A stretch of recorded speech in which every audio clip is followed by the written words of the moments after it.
The next grammar point is GW helper change 助词了变化. So we already talked about a tag that was exactly the same, except instead of being change, it was completed action. So it was also focused on le. I believe it was in level 13 or 14. And it was about the idea of using le to express a completed action of some kind. For example, 我吃饭了, which would mean I have eaten. I finished the action of eating.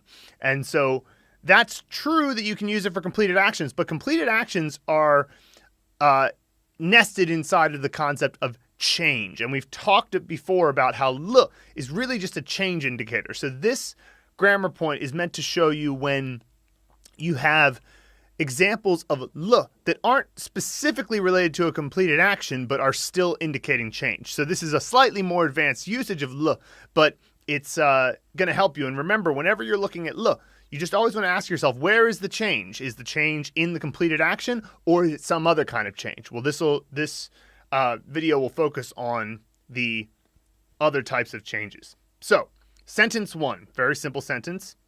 我想你了. I miss you.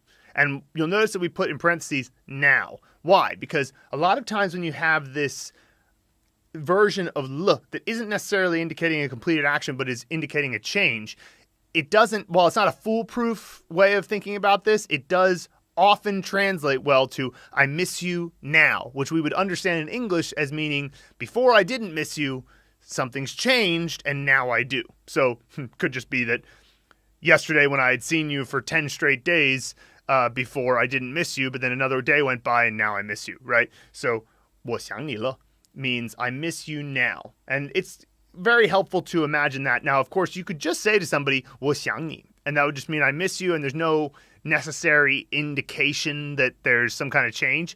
And you might want to be more tactful and say it that way if you're talking to somebody who maybe a romantic partner who you haven't seen in a while. You might just want to say 我想你, and not say 我想你了, because then they're like, well, what, you didn't miss me before? But anyway, so that's the idea there. Let's take a look at another one.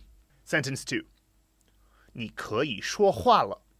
You can speak now. So imagine that you walk into your supervisor's office, right? And you start to speak, but your supervisor is on the phone and puts a single finger up to indicate, wait a moment. She finishes her call, hangs up the phone, and says, 你可以说话了, right? So this is an example where just a moment ago, while she was on the phone, you weren't allowed to speak yet. You needed to wait. And then she gets off the phone, she says, 你可以说话了. Right, so that le is indicating the change that took place there. And once again, this isn't exactly a completed action. It's just a change that happened naturally through the course of time. Let's take a look at sentence 3. 我太太不来了. 我太太不来了. My wife is not coming now. So imagine you're at a party. The host of the party comes over with a smile, but then a look of confusion. Where's your wife? He says, and you respond, she's sick in bed. She can't come now. So before your wife planned to come with you, and now she isn't coming. So once again, you see the le, where's the change? Let's do another example. And this example, we're going to do a few different examples with, because here's a question that comes up. But first, let's look at the sentence. 我在他家里住了1年了. I've been living at his house for a year. Now, we have 2 le in this sentence. And, you know, obviously 2 le. Has your brain exploded? No, it's actually easy to understand if you understand that what we're getting here with 2 le is that it has happened and is continuing to happen, right? Which is a situation that can, it happens with things like, how long have you been studying Chinese? 我学汉语学了几年了. Right, so I've been studying Chinese for a few years and I'm continuing to study. So it has happened and it's still happening. So now, both le's are necessary because if you take one of them away, the meaning of the sentence changes. So the first way to change it is to take away the second le. So let's look at that sentence again. 我在他家里住了1年. So we take away that second le. What does that mean? It means I lived in his house for a year, but it's not still happening. The second le being taken away means that you're just indicating that it's happened ever before and that you lived there for a year. So what if you were to remove the first le? 我在他家里住1年了. This is very close to the original sentence. The meaning is almost the same, but there's a slight difference in emphasis. So the focus is more on the 1 year part of the sentence. So in the original sentence, you might be saying, 我在他家里住了1年了, after somebody just asks you, where do you live?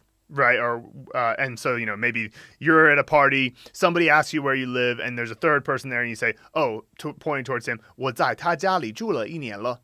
Right? So that's just a direct answer to the question.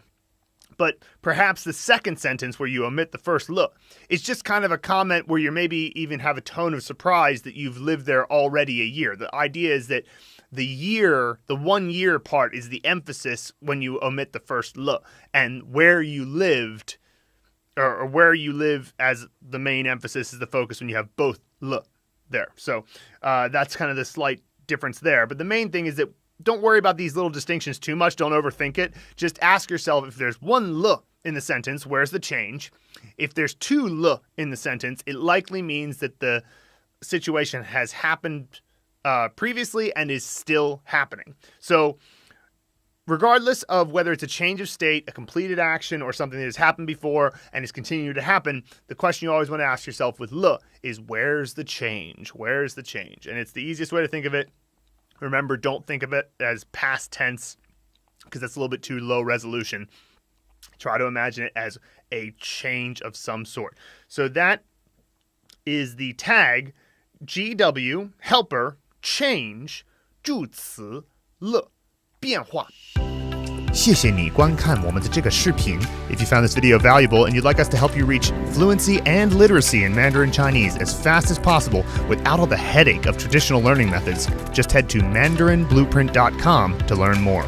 Also, don't forget to hit the subscribe button and the bell below to be notified every time we release a new video. And of course, 保重